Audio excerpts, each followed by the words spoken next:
이 땅에 어떤 손이 여러분을 잡았다가도요, 참 세상은 묘합니다. 내가 가진 게 없고요, 내가 약해지고요, 내가 드러낼 게 없으면요, 세상 속에서 잡았던 것들은 한순간 다 놓아버리더라고요. 근데 예수님과 하나님의 손은 우리가 연약하고 힘들어하고 아파하고 신음 속에 있을 때 한결같이 주님은 우리의 잡은 손을 놓지 않는 줄로 믿습니다.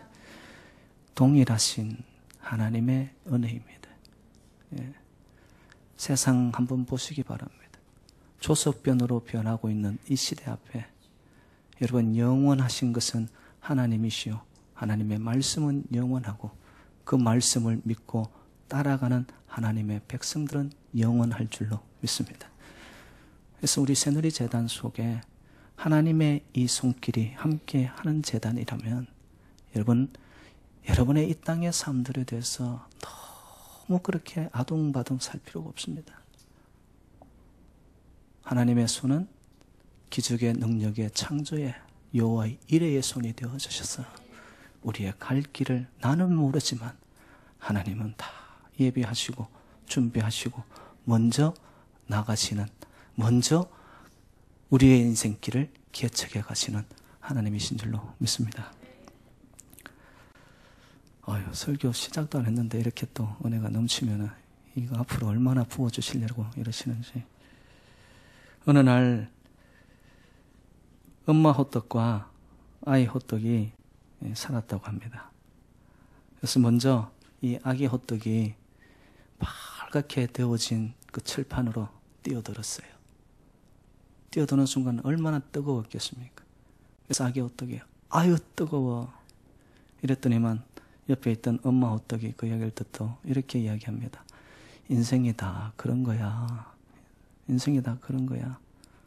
조금 더 지나니까 더 뜨거워지는 거죠. 엄마 너무 뜨거워. 나 여기 못 있을 것 같아. 그때 엄마 호떡이 말합니다. 좀 참아. 조금만 더 견뎌. 또 시간이 지났어요. 이번에 또 호들갑을 떨면서 아기 호떡이 말합니다. 아유, 이제는 너무 와. 도저히 나는 못 견디겠다고. 그때 엄마 호떡이 한 말이 뭔 줄 아십니까? 뒤집으라고 그렇게 말했답니다. 이때는 웃어야지만 이게 흐름이 생기는데.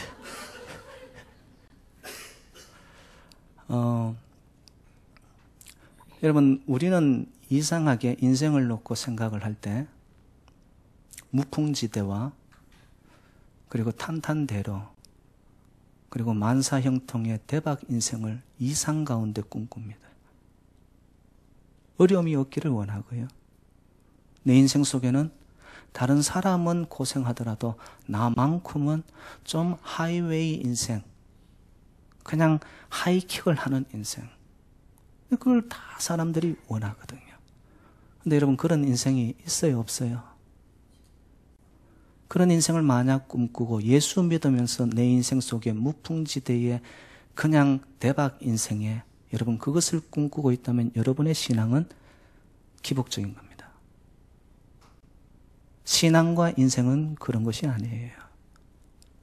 겪어야 할 인생의 코스를 다 겪어나가면서 그 가운데 인내와 환난이 올 때 인내하고, 인내는 결국 연단하게 만들고, 연단의 그 끝은 우리 인생의 소망을 불러오는 것. 여러분, 이것이 신앙의 여정인 줄로 믿습니다. 근데 우리는 환난이 오고 어려움이 오면 그 중간에 건 그냥 다 떼어먹고 소망만 밝은 빛만 비추십시오. 여러분, 그런 삶을 살면 인생의 과정과 인생의 중간 단계가 없이 그냥 머리와 꼬리만 있는 이상한 신앙이 되어버립니다. 이런 자들이 나타나는 모습이 겉과 속이 달라집니다. 오늘 많은 그리스도인들의 병폐적인 신앙의 모습이에요. 오늘 본문에서 만나게 되는 토기장이와 이 진흙의 실물 교육을 통해서 하나님이 우리에게 하시고자 하는 말씀은 뭐냐? 힘드니, 고통스럽니, 견디지 못할 것 같니? 그러나 너 알고 있느냐? 너의 인생은 내 손안에 있단다. 다른 말로 표현하면 너의 인생은 내 것이야. 여러분, 토기장이들이 토기를 만드는 실물적인 현장에 가보셨는지 모르겠지만요. 이 토기를 만들기 위해서는 흙을 채취했어요. 그 흙을 분쇄기에 넣어가지고 가루처럼 부숴냅니다. 그냥 울퉁불퉁한 이런 걸로는 토기를 만들 수가 없어요. 분쇄기에 넣어가지고 얼마나 갈아내는지 몰라요. 그리고 나서는 물을 붓고는 한동안 시간을 기다립니다. 왜? 진짜 사용되는 진흙, 그 토사는요, 물 속에서 침전하게 되어 있습니다. 그리고는 불순물들은 물 위로 떠올라요. 지푸라기나 나뭇잎이나 생각지 않는 불순물들은 다 물 위로 떠오르면요, 그 위에 있는 걸 걷어냅니다. 그리고는 물기가 묻어있는 이 흙을 넓은 판에 놓습니다.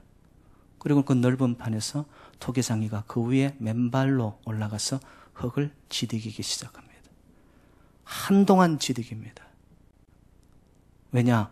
그 흙 속에 보이지는 않지만 들어가 있는 공기들을 다 빼내기 위해서 계속해서 지디깁니다. 여러분, 그거 몰랐죠? 공기를 빼낸다는 말 처음 들어보죠? 제가 요즘 새로운 거 많이 가르칩니다, 여러분들한테. 공기가 다 빠진 이 진흙을요, 토기장이가 농로 위에 올리는 거예요. 지디개가 잘 반죽이 되었으니까 농로 위에 올리고는 발로 돌리고 손으로 빚어내기 시작합니다. 근데 손으로만 빚는 것이 아니고요, 이 농로가 돌아가는 동안에 끌을 사용하고 정을 사용하고 해서 무늬들 내고 모양을 내고 때때로는 구멍도 뚫고 이러면서 명품 이 토기가 만들어지는 거예요. 이걸로 끝납니까? 만들어진 모양을 이제는 햇볕에 말려요. 딱 뺀 밑에서 굳어지기를 기다립니다. 그리고는 초벌구이가 이루어지는데 그 가마니 안에, 완전히 이건 불가마죠. 불가마니 안에 초벌구이를 하는데 그때 온도가 700도라고 그럽니다. 700도에 놓고 초벌구이를 하고 꺼내어 가지고는 유약을 바릅니다. 왜? 깨어지지 않도록 하기 위해서. 약으로 코팅을 한 거죠. 그리고는 재불구이를 하고 다시 넣어서 불가마에 넣는데 두 번째 넣을 때 온도는 초벌구이보다 2배 이상 1300, 1400도씨에 되는 불가마에 넣는 거예요. 그리고는 입구를 다 막습니다. 이 토기장에는 밑에서 계속해서 군부를 떼죠. 온도가 1300, 1400도까지 올라갈 때까지. 그리고는 온도 측정을 한 후에 이 열기가 다 식도록 기다립니다. 그리고는 오픈을 해서 안에 있는 토기를 꺼내는데 보니까 이것이 명품이 되는 거예요. 여러분, 오늘 하나님이 토기장이와 진흙의 상징적인 실물 교육을 통해 우리에게 하시고자 하는 단 하나의 교훈이 있다면 이것이 바로 인생이고 신앙의 여정이라는 거예요. 여러분, 분쇄기 속에서 다 갈아져야 되죠. 끊임없이 토기장이의 발밑에서 짓밟혀야 되죠. 그리고는 때때로 끌과 정으로 찔려야 되죠. 그리고 초벌구이, 재벌구이를 통하여 견딜 수 없는 그 온도 속에서 견디어 나아갈 때만 하나의 흙이 명품으로 바뀌어져서 토기가 되어지는 것. 여러분, 이게 하나님이 우리를 향하여 주시는 너가 나와 함께 가야 할 신앙의 여정이라고 말씀을 하고 계십니다. 여러분, 예레미야 선지자는 눈물의 선지자로 유명합니다. 별명이 눈물을 달고 다녔어요. 저하고 좀 비슷한 것 같아요. 나라와 민족과 백성들을 생각하면 주체할 수 없는 눈물이 흘러내린 이 예레미야 선지자. 그래서 그는 하나님의 말씀을 듣고 선포합니다. 하나님께로 돌아와라. 하나님이 생명이고 하나님이 길이다. 그런데도 주의 백성들은 어떻게 합니까? 그 당시 강대국이었던 바벨론을 두려워하기 시작하면서 그들이 섬기는 이방 신상을 따라갑니다. 마음의 바알과 아세라 목상들을 그들의 가슴에 안고서는 하나님과 점점 멀어지는 거예요. 에레미야의 가슴은 미어터지는 거죠. 주의 종이 그렇게 외치고 그렇게 눈물을 뿌리는데도 하나님의 백성들은 이상하게 하나같이 세상으로 하나님과 멀어지고 있는 거죠. 그때 에레미야의 열심은 어찌 보면 열매 맺지 못하고 무의미하게 끝나는 듯 했습니다. 그래서 에레미야의 가슴은 진짜 상할 만큼 상하여서 좌절과 아픔 속에, 절망 속에 있는 그때에 하나님께서 예레미야를 데리고 눈으로 확인시켜주는 실물 교육이 토기장이가 진흙을 이용해서 토기를 빚는 것을 보여줍니다. 이거는 너가 절망하고 있을 때가 아니다. 너가 가슴하고 아파하고 있을 때가 아니다. 그 손에서 빚어지는 명품이 되어 나오는 토기를 봐라. 앞으로 내가 나의 사랑하는 백성들을 향한 나의 비전이 이렇게 될 것이라는 것을 예레미야 선지자에게 보여준 희망의, 소망의 메시지였던 것입니다. 사랑하는 여러분들, 여러분의 인생 여정이 힘드시죠? 이제 완전 짓밟혀진 것 같죠? 다 그냥 분쇄되어져 가지고 어떻게 살아가야 할지 모를 정도로 기진맥진되어 있죠. 여러분, 바로 이 순간 오늘의 말씀을 통하여 여러분 새로운 희망과 소망을 붙잡으시기를 주님의 이름으로 축원드립니다. 하나님의 말씀은 우리에게 꺼져가는 등불 같고 인생의 사면초가에 막혀진 그때에 말씀이 들려지기 시작하면 영안이 열리고 심령이 열려 하늘문이 열리는 곳에 우리의 인생은 하나님께서 예비하신 대로 하나님이 새로운 길을 열어가실 줄로 믿습니다. 하나님은 지금도 살아계셔요. 사람들이 믿기 싫어하고 사람들이 거부할 뿐이지 하나님은 하나님의 역사를 지금도 유유히 His story, 하나님의 스토리를 써내려가는데 그것이 보니까 구원의 히스토리가 되어가고 있더라는 겁니다. 그런데 예레미야가 그 토기장의 집으로 가서 보니까 농로를 돌리는데 그 토기장의 손에서 있던 토기가 파상되는 거예요. 파상되었다는 것은 broken, 깨어져 버린 거예요. 모양이 흐트러져 버린 거예요. 잘 되어 가다가 그냥 중간에서 지금 봉착되어진 거예요. 그런데 예레미야가 본 것은 뭐냐 하면 이 토기장이가 그 모석에 대한 파상된 흙을 버리고 다른 진흙을 농로 위에 갖다 올리는 것이 아니고 파상된 그 흙을 가지고 토기장이가 새롭게 빚어내고 있는 거예요. 이것을 본 예레미야가 6절 말씀에 하나님의 음성을 듣게 됩니다. 그것이 뭐냐? 너희가 내 손에 있느니라. 너희가 내 손에 있느니라.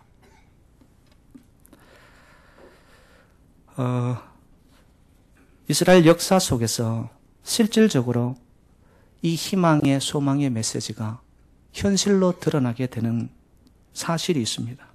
그게 뭐냐면 언제 어떻게 성취되어 갔냐 하면은 남유다는 BC 587년경에 바벨론 느부갓네살 왕으로 인해 가지고 완전히 이스라엘 백성들이 전부 포로로 잡혀가게 됩니다. 그래서 남유다도 이제는 끝이 나버렸습니다. 북이스라엘은 아수르의 그 강대국으로 인해서 살라메셀 왕으로 침략을 당해가지고 북이스라엘은 벌써 끝났고 남유다는 희망을 이어가는가 싶었는데 BC 587년경에 바벨론으로 인해 가지고 완전히 이제는 희망이 끝나버렸습니다. 그런데 하나님의 가날프게 끝난 자리에서도 이어가는 소망의 끈이 어떤 식으로 역사를 하냐면은 메데 바사라는 그 강국을 일으킵니다. 바벨론보다 훨씬 더 강대국을 이용해서 바벨론을 치게 하시고요. 그리고 그때 왕이었던 고레스 왕을 이용해서 칙령을 내립니다. 그 칙령의 내용이 뭐였느냐? 하나님의 백성 이스라엘들을 본국 예루살렘 이스라엘로 귀환시켜라. 이게 하나님의 계획이었고 이스라엘 백성들, 주의 백성들을 향한 하나님의 소망이었던 거예요. 그래서 성경에서는 보면 그 명령이 포로기한이 1, 2, 3차에 걸쳐서 일어납니다. 1차는 스룹바벨을 중심으로 해가지고 일어나고 2차는 에즈라 선지자를 통해 가지고 중심으로 일어나고 3차 포로기한은 느헤미야 선지자를 통해서 포로기한이 쫙 일어납니다. 근데 놀라운 것은 그렇게 인생이 나락으로 떨어졌던 이스라엘 백성들, 하나님의 백성들이 포로 기환을 한 후에 예루살렘에 와서 처음 한 일이 뭐냐면은 성전을 재건하고 성벽을 재건하기 시작합니다. 다른 거 다 제쳐주고 그들이 가지고 있는 것들을 하나님 앞에 헌물로 드리면서 성전을 재건하고 성벽을 세우기 시작합니다. 그리고는 이전에 맛보지 못했던 이스라엘 백성들은 더욱 거룩한 공동체로 하나님 앞에 돌아오는 축복의 공동체가 된 줄로 믿습니다. 바로 하나님을 바라는 자, 하나님의 손에 내 인생이 있다라고 믿는 백성들은요, 지금 내 인생이 붙잡혀 있고 노예와 같이 힘없이 이리저리 바람에 휘날리듯이 쏠려서 어찌할 바 모르는 것 같지만은 하나님은 하나님의 계획과 시간표에 따라서 우리의 인생을 붙잡아가고 지금도 연결시켜가고 하나님은 끝내는 성취하시는 소원의 항구로 우리를 인도해 갈 줄로 믿습니다. 그 하나님이 바로 이 성경상에 가두어져 있는 활자화에 된 하나님이 아니고 이 시대를 살아가고 있는 저와 여러분의 이 공동체의 삶의 현장 속에 역사하시는 하나님이신 줄로 믿습니다. 그 하나님을 나의 하나님으로 어떻게 내가 받아들이느냐, 그때 필요한 것이 믿음입니다. 과거에 묶여있던 하나님이 지금 살아서 생생하게 역사하시는 하나님으로, 나의 하나님으로, 구원자로 하나님이 마음껏 역사하시도록 내 인생이 주의 손에 있습니다라고 의탁하고 의지하고 맡길 수 있는 믿음의 백성들은 지금도 삶의 현장 속에서 우리와 함께 하시는 임재의 능력의 하나님을 만나고 체험하고 경험하게 될 줄로 믿습니다.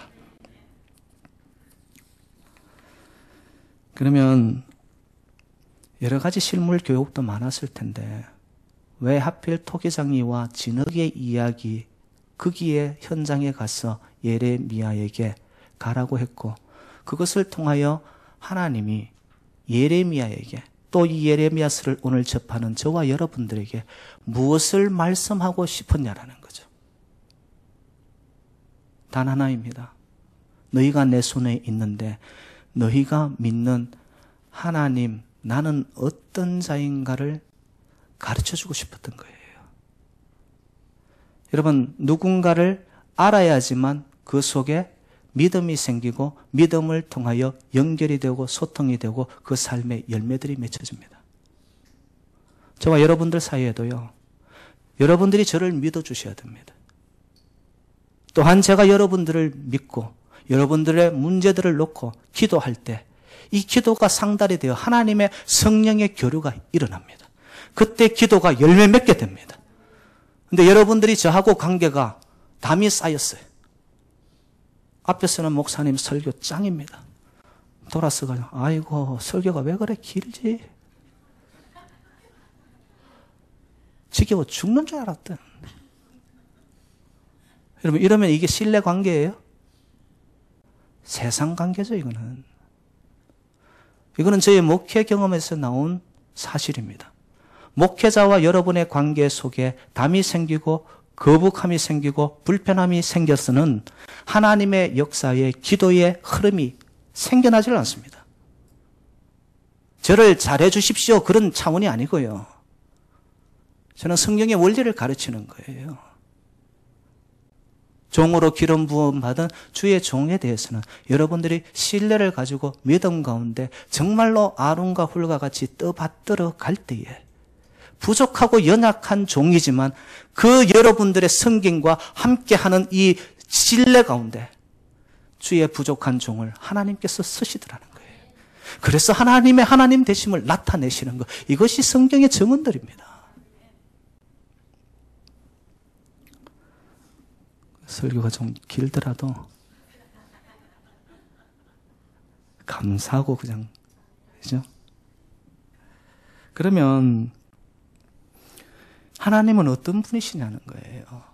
첫 번째, 버리지 아니하시는 하나님이십니다. 저를 한번 따라해 보실래요? 버리지 아니하시는 하나님. 하나님은 절대로 저와 여러분들을 버리지 아니하십니다. 오늘 4절 말씀에 보니까요, 파상되어진 그 진흙을 그가 다시 사용합니다. 4절 말씀이 이렇게 이루고 있습니다. 진흙으로 만든 그릇이 토기장이의 손에서 파상함에 그가 그것으로, 버린 게 아니에요. 깨어지고 못 쓰게 되어졌고 그냥 흠집투성이고 죄로 말미암아서 내 인생이 사망의 음침한 곤두박질을 치고 있는 그 순간 속에서도 하나님은 저와 여러분들을 버리지 아니하시는 하나님이신 줄로 믿습니다. 이게 얼마나 은혜가 된지 몰라요. 저는 세상은요, 돈이 있어야지 사람이 붙어요. 옷도 좀 괜찮은 옷을 입어야지 사람들이 가까이 오고요. 명예가 있어야 되고 파워가 있어야 돼요. 그것이 있을 때는 사람들이요, 그냥 불빛에 불나방들이 모이듯 사람들이 주변에 꽉 모여들기 시작합니다. 근데 가지고 있던 것들이 점점 없어지면서 내 손에서 빠져나가서 완전히 깡통 인생이 되어지죠. 세상과 사람들은 한순간 밀물 빠져나가지. 밀물입니까? 썰물입니까? 썰물 빠져나가듯이 그냥 다 떠나가는 게 세상 방법이에요. 그런데 하나님은 보니까 아파하고 힘들어하고 지쳐있고 연약한 그때에 하나님은 더 가까이 다가오시는 거예요. 그래서 우리의 작은 신음소리에도 나의 이 아픈 가슴의 그 순간순간을 하나님은 지나가지 않았어요. 그래서 싸매어 주시고 위로하여 주시고 새 힘을 주시는, 버리지 아니하시는 하나님이신 줄로 믿습니다. 누가복음 15장에 보면은 여러분 탕자의 비유가 나타나죠. 자기가 아버지에게 가서 나의 분깃을 달라고, 내 목 챙겨 가겠다고, 나는 더 이상 이제 아버지 필요 없다고, 나도 클 만큼 컸다고 혼자 독립선언을 하면서 화려한 외출을 선언합니다. 자기 분깃을 가지고 타국에 가서 가지고 있던 것이 있을 때는 사람들이, 여자들이, 친구들이 와글와글. 그런데 한순간 다 빠져나가니까 어디 있습니까? 홀로 되어져서, 그것도 돼지들이 먹는 지엽 열매조차 먹지 못하게 된 이 아들, 탕자. 그는 생각합니다. 나는 아들이 아니다. 아버지에게 돌아가더라도 나는 종 중에 하나가 될 거다고. 근데 아버지는 어땠습니까? 너 목 가지고 나갔으니까, 네 할 대로 다 했으니까 이제는 너는 내 자식 아니야. 그게 아니었잖아요. 상거가 뭔데 어제나 저제나 오늘이나 올까 싶어서 문 밖에 나와 기다리며 저 멀리 트덕트덕 무거운 걸음을 내딛는 그 아들을 향하여, 아들이 한 걸음을 내어디딜 때 아버지는 100걸음 1000걸음으로 달려와서 그 아들을 와라 끌어안아 버립니다. 결코 저와 여러분들을 놓지 아니하시고 버리지 아니하시고 포기하지 않으신 그 하나님은 우리의 인생 여정뿐만 아니라 이 성경 전체 맥에 흘러가는 하나님의 사랑이더라는 거예요. 이사야 49장 15절 말씀입니다. 여인이 어찌 그 젖 먹는 자식을 잊겠으며 자기 태에서 난 아들을 긍휼히 여기지 않겠느냐. 그들은 혹시 잊을지라도 나는 너를 잊지 아니할 것이라. 하나님은 우리를 잊지 않으신대요. 부모, 자식, 형제도 다 떠나가고 내 인생 어려울 때 내 삶이 홀로인 듯 그 아무도 나에게 다가오지 않는 그때에도 하나님은 저와 여러분들을 잊지 않으신다고 말씀으로 약속하셨습니다. 우리가 죄를 지어도 어떤 실수를 해도 하나님은 잊지 아니하시고 우리를 버리지 아니하셨어. 여러분, 하나님은 우리를 버리지 못하시고 포기하지 못하시기 때문에 때때로 우리 인생 속에 빨간 신호등을 보내십니다. 너 그 길 아니다. 너 그걸로 계속 가면은 너 인생 낭떠러지된다. 가끔 건강에 빨간 신호등, 자식들의 빨간 신호등, 물질 관계, 사람 관계에 빨간 신호등을 보내면서 우리를 버리지 못하니까 하나님은 징계를 내리고 채찍을 합니다. 여러분, 부모님이 되어서 처음부터 매를 드는 사람이 어디 있어요? 자식이 고집스럽게 지 갈 길을 마이웨이를 선언하니까 그래 참다 못해서 그 길이 아니기 때문에, 사랑하기 때문에 하나님은 채찍을 내리시고 징계를 내리시는 줄로 믿습니다. 언제까지? 돌이킬 때까지.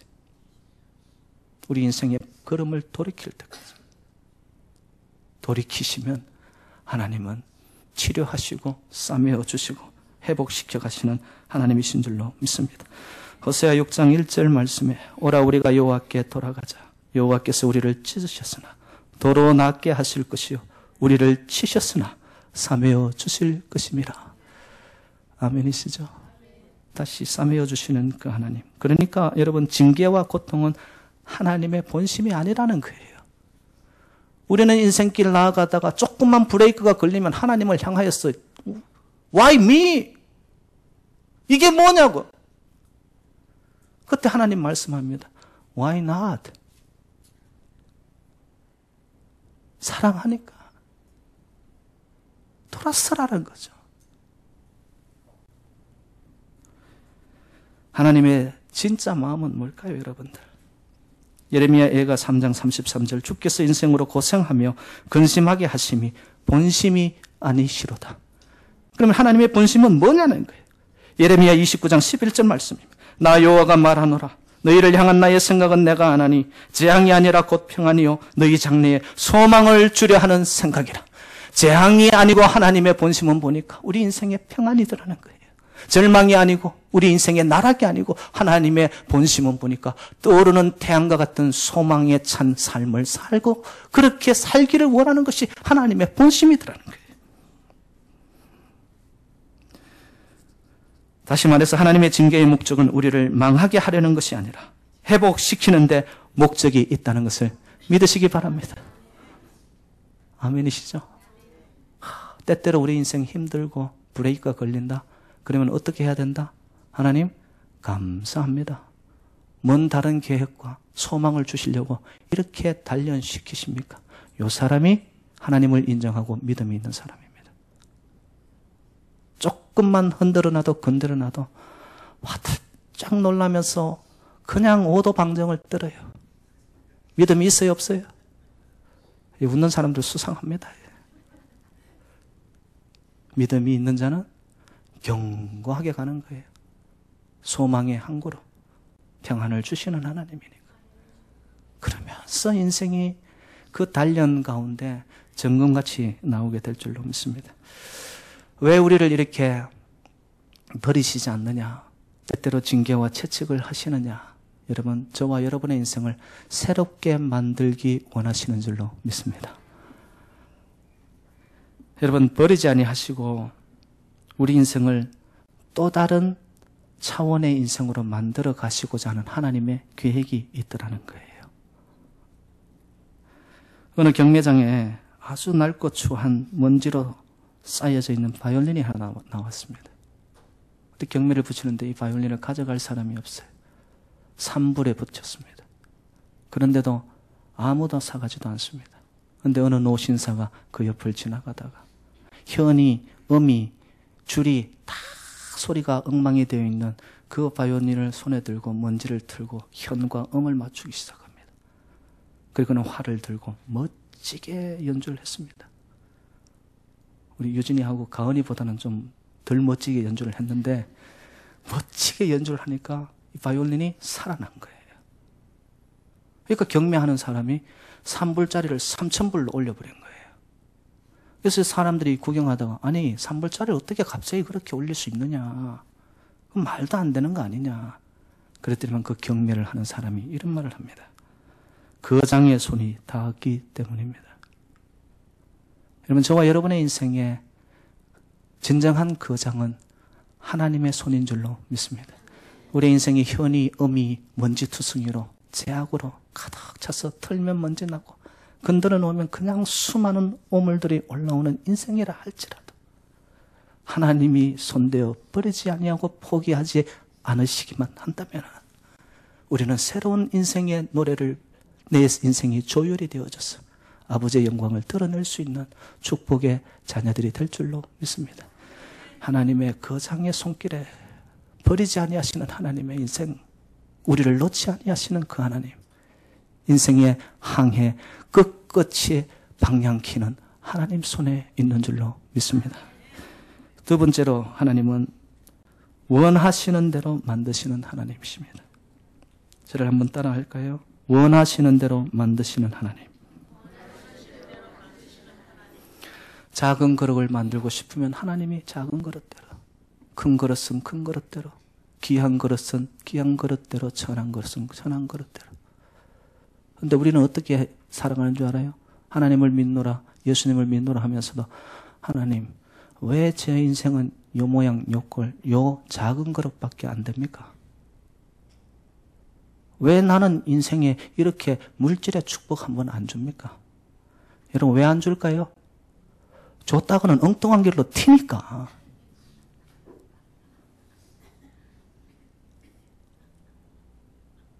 하나님이 어련히 알아서 하시겠습니까? 근데 우리는 우리대로 하나님을 향하여 내 원대로 가는 거예요. 내 원대로. 기도 가운데 하나님 대박 터뜨려 주십시오. 대박을 지가 터뜨리나? 하나님이 주셔야 되는 인생들인데.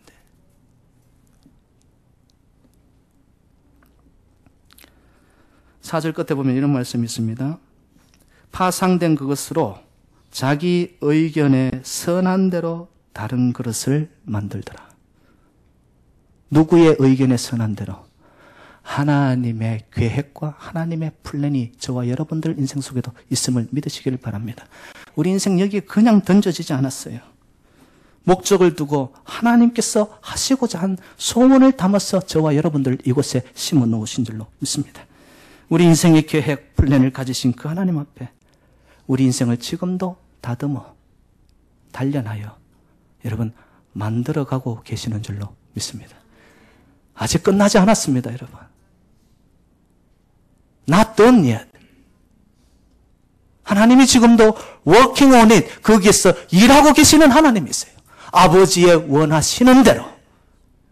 그러면 내 삶의 현장, 되어진 주변의 환경, 여건, 조건에 대해서 여러분 이렇다 저렇다 말하지 마세요. 작은 그릇은 작은 그릇대로.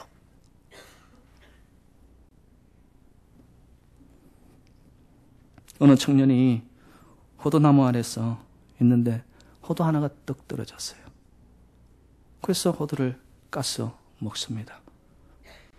그리고 나무 밑이니까 바람이 서늘하게 불고 또 호두도 기분 좋게 공짜로 먹고 나니까 잠을 잤습니다. 잠을 한참 자고 있는데 호두가 하나 또 떨어졌는데 하필이면 그 청년이 코에 떨어졌어요. 코에 떨어져가지고 코피가 질질 난 거예요. 잠에서 깨어나서 만져보니까 코피가 묻어나오네. 근데 이 청년이 하나님 앞에 감사했을까요? 불평했을까요? 맞춰보세요, 여러분들. 불평? 예, 불평한 자들은 믿음이 적은 자들이에요. 하나님께 감사했어요. 어떤 감사를 한 줄 아세요? 하나님, 호두 같게 만들어주셔서 감사합니다. 왜 그런 줄 아세요? 아까 떨어진 호두를 자기가 까먹었어요. 하나님, 와, 이 호두가 수박만 원 했으면 얼마나 좋아할까요? 그러고 먹었거든요. 그런데 이 수박만 원 호두가 되어서 만약에 위에서 떨어졌다면 이 청년 골 다 깨진 거예요, 여러분. 호두는 호두 같게, 여러분, 수박은 수박 같게. 누구 손에서? 아버지 원하시는 대로. 여러분, 우리가 앞서가지 말자 이거예요. 우리는 우리 인생을 자기가 자꾸 사이즈를 늘리고 싶어 해요. 여러분, 살고 죽음도 하나님 손에 달렸는데 어떻게든 그냥 좀 오래 즐기게 살려고. 여러분, 이게 축복이 아니더라는 거예요. 모든 생명의 살고 죽음이 하나님 손에 있기 때문에 아버지 원하시는 대로 내 인생 속에 개입하시고 간섭하시는 그 하나님의 손길들이 오늘도 이 현장 속에 있을 줄로 믿습니다. 빌립보서 2장 13절 말씀입니다. 너희 안에서 행하시는 이는 하나님이시니 자기의 기쁘신 뜻을 위하여 너희로 소원을 두고 행하게 하시나니. 행하신 이가 누구라고요? 하나님이신데 보니까 하늘의 뜻을 우리에게 두고 우리의 소원을 행하여 가시는 하나님. 저와 여러분들, 지금 우리의 자녀의 모습들이 이상하고 이걸로 되겠나 싶습니까? 우리의 남편, 우리의 아내 이래가지고 될 것 같습니까? 여러분, 그런 생각이 들 때 차단하세요. 어떤 식으로? 이 남편, 아내, 자녀, 우리 공동체 안에도 하나님이 뜻을 두고 있다. 하나님의 계획이 있다. 하나님이 원하시는 대로 인도하실 것이다. 여러분, 그렇게 하여 기도하다 보면 소원이 생기는 거예요. 그럼 그 소원이 상달되어 하나님이 우리의 기도에 아버지의 뜻을 심으셔서 이루어지는 성취하는 기도가 될 줄로 믿습니다. 그때 역사가 일어나는 거죠, 교회는.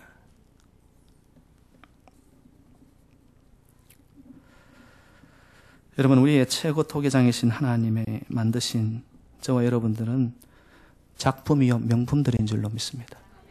그냥 막 찍어내는 상품이 아니에요. 여러분, 상품들은 뭐예요? 그냥 대중으로 해가지고 많이 만들어내야 되니까 그냥 막 찍어내는 거예요. 여러분, 저와 여러분들은 하나님 그렇게 아무런 의미 없이 목적 없이 이 땅에 보내지 않았습니다. 아버지의 원과 주의 뜻을 우리에게 심어주셨어요. 그래서 옆에 앉아있는 여러분들이 볼 때는 좀 찌질이 같은 성도가 할지라도 그 사람이 하나님 눈에는 뭐다? 명품이다. 명품이다. 여러분 앞에 서 있는 김 목사, 아이고, 목사님 젊은 사람이 천방지축 앞뒤도 모르고 지금 벌써 12시가 넘어가고 있는데 저렇게 설교를 끝이 나지 않고, 그러다도 하나님이 보실 때는 나는 뭐다? 명품이다. 명품이다. 예? 옆에 있는 분에게 한번 축복하세요. 당신도 명품이래. 이렇게 한번 축복하시길.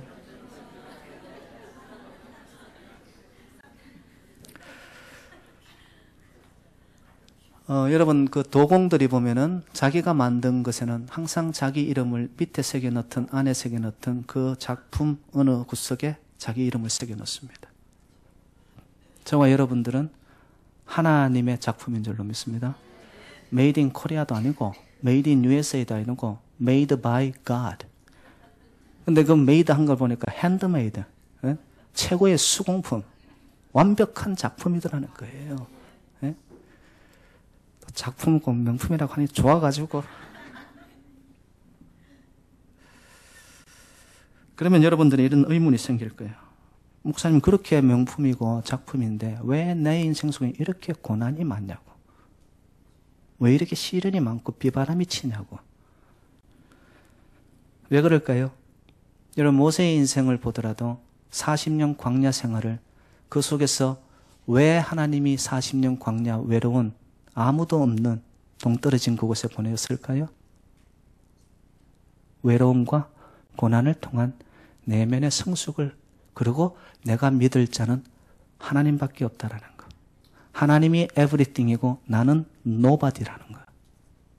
그거를 가르치기 위해서 때때로 우리 인생 속에 고난을 넣으시는 거예요. 예수 믿으면서 아직도 내가 somebody고 내 정도면 어때? 이 정도 믿는 자 나와봐. 여러분, 아직 멀었습니다. 하나님 앞에 나올 때마다 나는 죄인이고 아버지, 저는 아무것도 아닌 마른 막대기보다 못한 자인데 살아가는 것은 보니까 하나님의 전적인 은혜였습니다. 이렇게 고백할 수 있는 자가 보니까 아버지의 뜻에 붙들려 살아가는 자들이라는 거예요. 그렇게 여러분, 때때로 답답하고 조급하게 생각이 들더라도 우리에게 원을 두시고 뜻을 두셔서 인생을 인도하여 가시는 그 하나님을 향하여 절대 신뢰를 가지시기를 주님의 이름으로 축복합니다. 하나님이 빚어가시면은요, 내가 소원하는 것과 다르더라도 하나님이 빚으실 때는 우리 인생에 더 좋고 가장 적절한 것으로 우리 인생을 축복하실 줄로 믿습니다. 하나님, 주님밖에는 없습니다. 하나님의 뜻대로 계획대로 이제는 살아가겠습니다. 그렇기 때문에 여러분, 누가 내 돈을 뜯어먹더라도, 떼어먹고 도망가더라도 어떻게 생각해야 된다? 이 못난 나를 단련시키려고 하는 하나님이 사용한 도구군요. 그래 생각해야 돼요. 돈 좀 빌려주세요, 저한테. 그럴 수 있어요, 여러분들. 현실 속에서는 그게 안 되거든요. 조그만 거 가지고 얼마나 아동바동하는지 몰라요. 사소한 것들인데.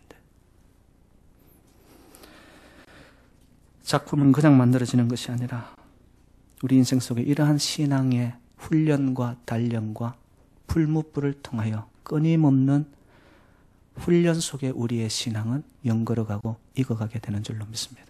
그러면서 자꾸 십자가 가까이, 하나님 가까이 다가서게 되는 인생. 세 번째, 오늘 본문을 통하여 하나님이 말씀하시는 하나님은 어떤 분이냐? 절대 주권을 가지신 하나님이신 줄로 믿습니다. 6절 말씀에 이루고 있습니다. 너희가 내 손에 있느니라. 켈빈이 이렇게 말합니다. 나의 생명과 죽음은 하나님 당신의 주권입니다. 살고 죽음이 하나님 손에 달렸다는 거예요. 우리의 운명은 하나님의 손 안에 있습니다. 우리의 성공도 실패도 하나님 손 안에 있습니다.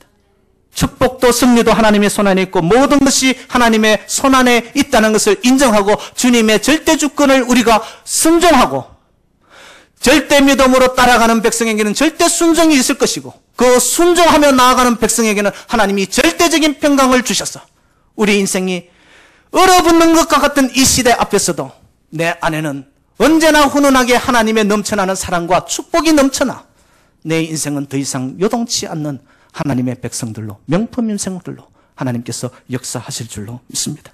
믿음이 없으면 최고의 토기장이신 하나님을 향한 주권 앞에 내어 맡기지 못합니다. 사랑하는 여러분들, 하나님은 지금도 살아계시고 저와 여러분들의 인생 속에 개입하셔서 최고의 작품을 만들어 명품 인생으로 우리를 세우기 원하시는 하나님이신 줄로 믿습니다. 그 하나님을 향하여 여러분 믿음의 터닝을 세상, 사람, 물질이 아니라 하늘을 우러러 볼 수 있는 믿음의 백성들이 되시기를, 그래야 할 때 우리의 삶 속에 현재의 고난은 장차 올 영광과 좋게 비교할 수 없는, 그러므로 이 인생 여정 속에서 하나님이 동행하심을 통해 붙잡으심을 통하여 우리의 인생은 반드시 돌파해 나갈 것이고 삶의 현장 속에서 달리다곤 다시 일어서서 독수리처럼 비상하여 가는 하나님의 백성들, 하나님의 승리하는 놀라운 명품들이 되시기를